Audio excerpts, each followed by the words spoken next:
To truly understand the context of this week's gospel lesson, we need to back up. We need to start reading at least from the very beginning of chapter 17, but preferably a number of chapters before it. If you have one of those Bibles that has Jesus' words in red, you'll notice that in those previous chapters, that he's been doing a whole lot of instructing, all the way since chapter 12. With saying after teaching, after parable, after instruction, and over again. And in fact, all of these instructions, all of these teachings, it seems to push the disciples over the edge. And so they ask Jesus for more faith. And Jesus responds. And kind of sounds like Yoda from Star Wars, or maybe it's Yoda that sounds like Jesus, I suppose, but do or do not, there is no try. Well, Jesus here says, you don't need more faith. There is no more or less faith. There's only faith is what he's trying to get at here, right? But I don't know about you, but I often feel like I need more faith, right? Just like the disciples. But then how much faith does a person need? Despite 2,000 plus years separating the disciples' experience from ours, their appeal to Jesus would be right at home in our culture today, in this upsizing, bigger is better, more culture. It's all too easy to notice what one lacks than to recognize the gifts already received. Because this age that we live in, it tempts us. It tempts us with inflated egos and inflated expectations, right? Grades and degrees, they're often given rather than earned. Resumes are padded. You look at what people post on social media, and it's always the best. It's never the mediocre. It's never the worst. And superlatives, right? Superlatives have lost their meaning from overuse. And one thing that really drives me crazy, there's a superlative, is the recent overuse of the word ever. And you have to admit, you've heard people say this, haven't you? That was the best visit ever. That was the best supper ever. You're the best friend ever. And they use it so often, that word ever, that it actually loses its meaning. That's what the world is like right now. We are enticed daily to think of ourselves as remarkable individuals who deserve nothing but the very best. And even the gospel itself is easily distorted so that faith and Christian service are somehow linked to incredible deeds, right? To these great deeds and proportionately grander rewards. But instead of thinking big, instead of flying high, instead of claiming our just deserts as God's favored ones, we might do better to think small. Because when it comes to faith, and the Greek word pistis, which is translated as faith, it may also be translated as trust, confidence, and commitment. When it comes to faith, Jesus suggests, size doesn't matter at all. Even a seed of faith, it holds tree-like potential. Jesus' followers can live and act on the basis of whatever faith is theirs, right? No matter how small, no matter how insignificant it seems. We might recall that even the immeasurable reign of God is compared to a mustard seed. Although the translation I read this morning, the Message, it uses the poppy seed instead, because most of us are far more familiar with the size of a poppy seed than a mustard seed. But Jesus is essentially saying that faith isn't a substance that you can measure or count. It's not something that you can add to or subtract from or in any way quantify. Little wonder then that when the disciples ask for more faith, Jesus quickly grows frustrated. Because by this point in the gospel, here in chapter 17, the disciples have spent so much time with Jesus. They have witnessed his ministry and his miracles. They have listened to his teaching and his preaching. And they are currently journeying with him towards Jerusalem, where he has told them he will meet his certain fate. Yet the disciples still don't perceive that faith is about trust. That faith is highly relational. That when you live in a fully trusting relationship with God, all things are possible. And when you live in that fully trusting relationship with God, you respond to God's will by instinct. It's not about reward or praise. It's simply about doing what is right, about doing the bidding of God. Because we trust God. We are in relationship with God. It's just what I do. Faith, as Jesus describes it, is just doing your job, just doing your duty, not because of any sense of reward, not because of, look at me, I am so faithful, but simply because it needs doing. Faith, in other words, is doing what needs to be done right in front of you. And this, Jesus says, the disciples can already do.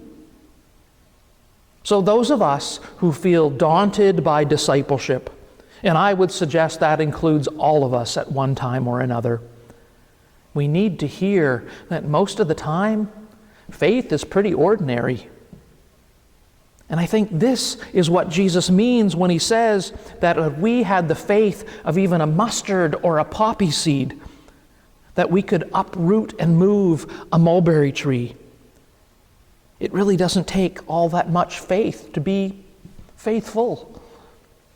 I think about the millions and millions of small, ordinary Christians who go about their business every day, habitually praying, keeping their promises, practicing hospitality, forgiving their enemies, making difficult decisions without any certainty of the outcome, of being part of the church or helping their neighbors, of starting over after failure or harm or loss.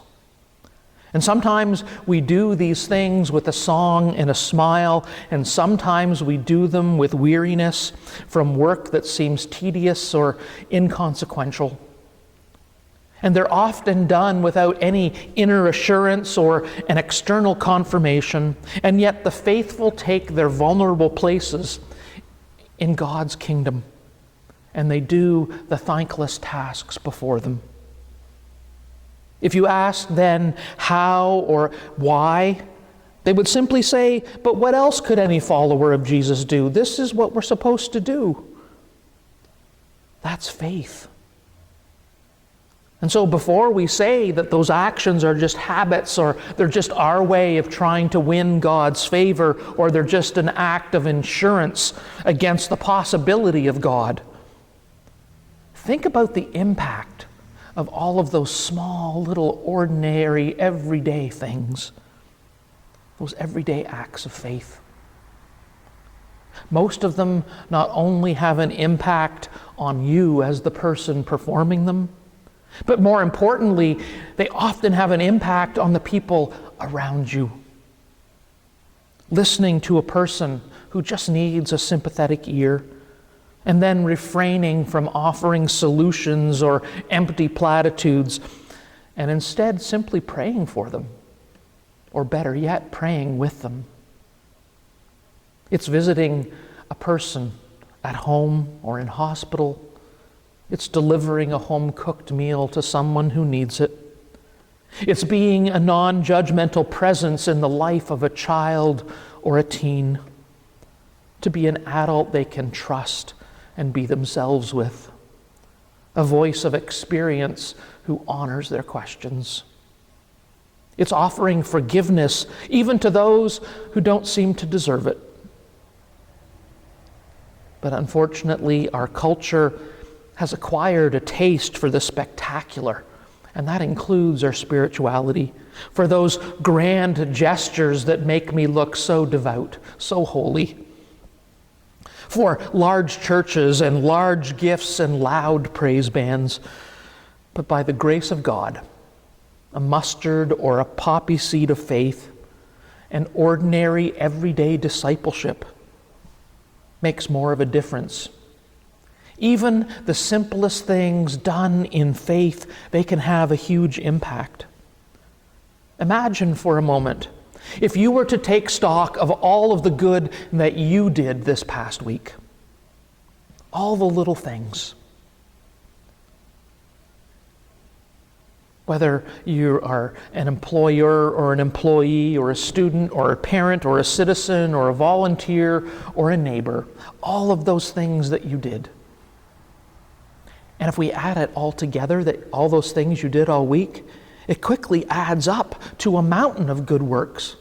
And then imagine, if you will, if we added together those weekly totals of individuals sitting here today, and we added them together, imagine then the mountain of good works done in faith. Imagine if we subtracted them. Imagine if they were missing, if we had not done them. What a grimmer place the world would be today.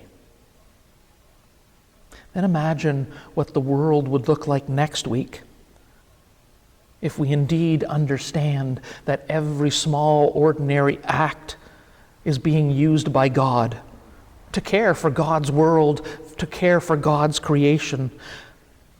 Wouldn't we feel empowered and commissioned to continue doing those small little things every day?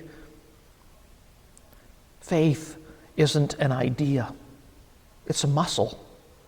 And the more we exercise it, the more we use that muscle, the stronger it gets.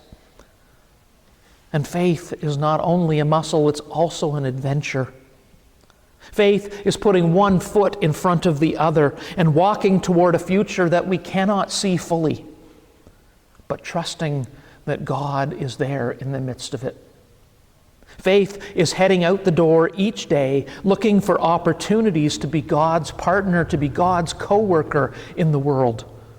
Faith is imagining that the various challenges put in front of us, whether it's solving a problem at work or forgiving someone who wronged us, that each and every one of those things is actually an opportunity that invites us to grow as disciples, to grow in faith and witness to God's presence and goodness in the world. We may long for faith, for the type of faith that can move mountains and uproot trees or heal the sick or raise the dead. But Christian faith must be, above all, a basic trust in God's goodness and God's ultimate power. Amen.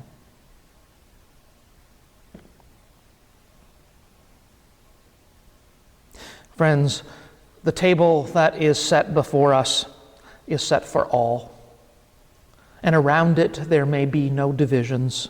For a bread is not made from one grain, but from many, and wine is not made from one grape, but from many.